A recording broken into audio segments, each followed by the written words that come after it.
I know you had a short time there. Probably felt a little rushed to get through those 3 questions. But the third question was really a key. And I think what I want to say about the diagram there that Crystal has is that diagram is meant to be an ongoing process. It's not meant to be something you do it once today and you're done with it. It's the kind of process that you're always going to take a look at. You're going to analyze and you're going to execute. And you're going to figure out whether you're getting the results you want as you do that. So the question that we're going to answer in this feedback time is, what new approaches will you consider as a result of understanding the influence of change networks? That last question is really what I want to get to at this point. Who wants to go first? This is a team report, right? Whoever. A team report. So one member of the team, if you could just tell us in a minute, what new approaches are you going to take? Yes, Chris. I like the question talking about helping on level behavior. So one approach would be getting clients to be able to self-identify what it is they actually hate. Yeah, get them to identify what they hate, huh? So we were talking, that's typically a question you would not ask the client, I guess. You know, so.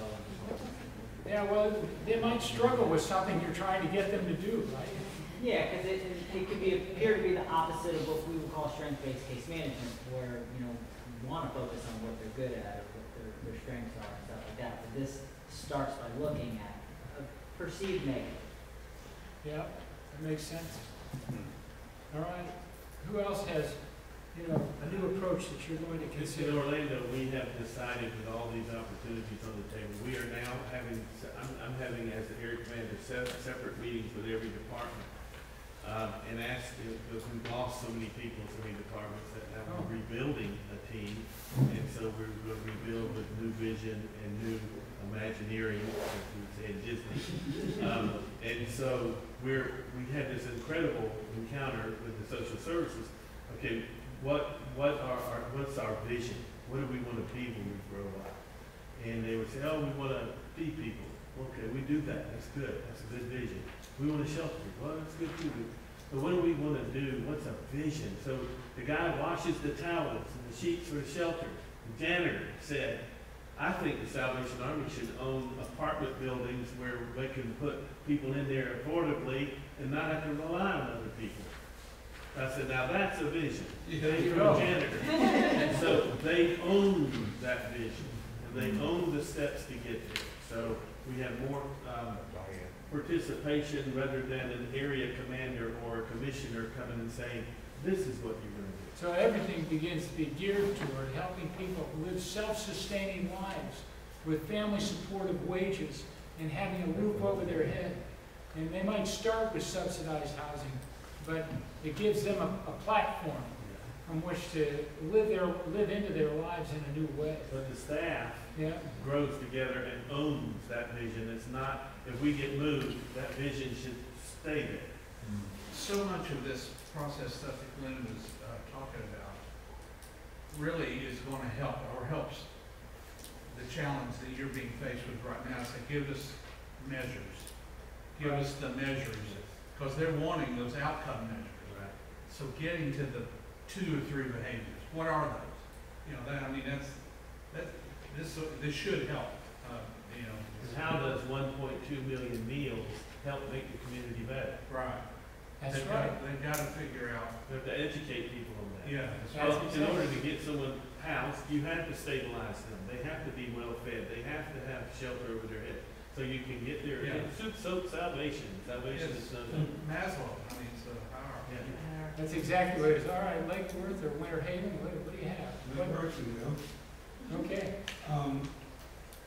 Pastor Jeremy, he was speaking, he helped me see something very quickly, and he volunteers, and then when he spoke of volunteers, he also spoke of kids within the same thought. And then it resonated with me that we're talking about taking the kids that we want to serve and help and helping them to be volunteers. Well, helping them love what they hate, right? The last thing a kid wants to do is a community service hours that they're required to do and all of that, right? So that's the thing that they hate. But you take that kid and then you encourage them and mentor them and help them become volunteers, right? That then turn them into servant leaders. And so ultimately, you provide the encouragement through mentoring and helping them become volunteers, helping them become servant leaders, and by them becoming servant leaders, then you're changing their economy because they become leaders in the community. Yeah. So that you'll find them going off into the service, going off into college, going off into trades, and becoming leaders in the community. So you guys are changing the economy as well. So Mark, one of the great things there, and I think it's so important to hear, is, you know, leadership, people say is influence, but servant leadership is how Jesus influenced the world. And I love hearing that from you. In addition, you know, Delancey Street Mission in San Francisco, what they do is they bring folks in who are former gang members, former addicts.